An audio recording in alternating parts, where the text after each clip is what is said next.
Depression is a clinical condition just as real as a cold or flu. The key to understanding whether someone has depression or a bad case of the blues is knowing the severity and frequency of the feelings or symptoms.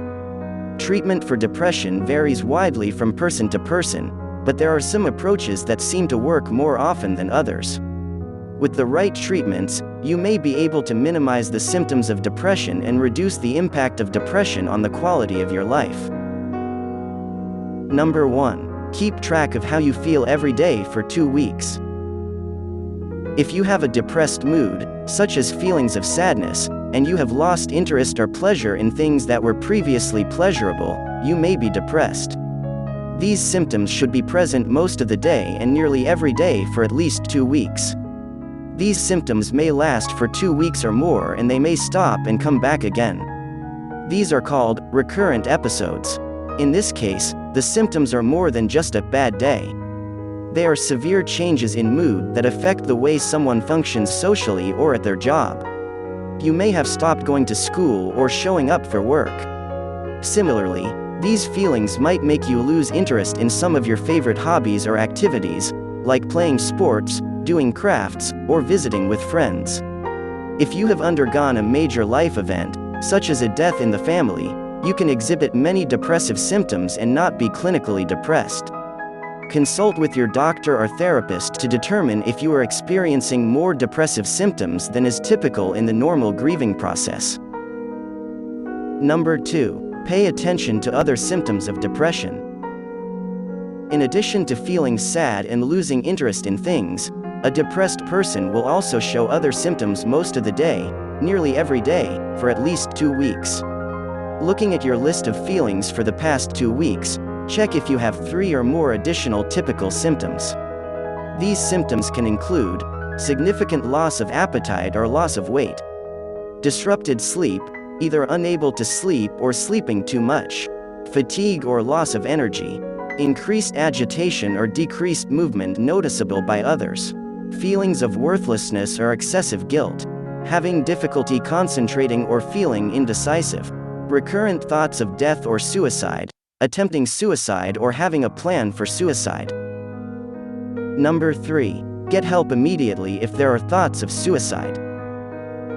If you or someone you know is having thoughts of suicide, please seek help immediately by calling 911 or going to the nearest emergency room. You should not try to get rid of these thoughts without the help of a professional. Number 4. Distinguish between depression and the blues. The blues are a valid set of feelings that can be brought on by stress, major life changes, both positive and negative, and even weather. The key to distinguishing between depression and the blues is knowing the severity and frequency of the feelings or symptoms. If you have had symptoms of depression nearly every day for 2 weeks or longer, you may be depressed. A major life event, such as the death of a loved one, can bring on symptoms similar to depression. A noticeable difference may be, during the mourning process, that positive memories of the deceased are possible and one may still gain pleasure from certain activities. Depressed people have a harder time doing normal activities with a sense of pleasure. Number 5. Write down the activities you've done in the last few weeks. Make a list of every activity, from going to work or attending classes to eating and taking a shower. Observe if there are patterns in your activities. Also, notice if there is a decrease in the frequency of certain activities that you normally do willingly or happily. Use this list to observe if you are engaging in risky behaviors. People who are depressed may do risky things because they no longer care about the outcome of their lives, and may need help from others to take care of themselves.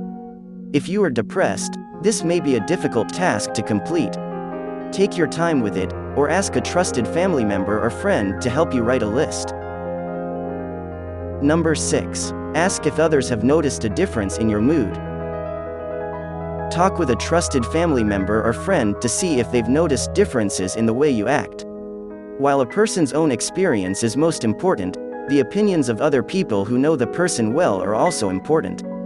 Others may notice that you are prone to unprovoked bouts of crying or the inability to complete simple tasks like taking a shower. Number 7. Ask your doctor if your physical condition contributes to depression. Some illnesses cause depressive symptoms, especially those related to the thyroid or other parts of the body's hormone system. Talk with your doctor to find out if a physical medical condition might be contributing to depression. Certain medical conditions, especially terminal or chronic conditions, may carry a risk for depressive symptoms. In these cases, an objective medical professional is essentially for helping to understand the source of the symptoms and how to alleviate them. If you are new here, make sure to like this video and subscribe. And also check out other videos. Thanks for watching.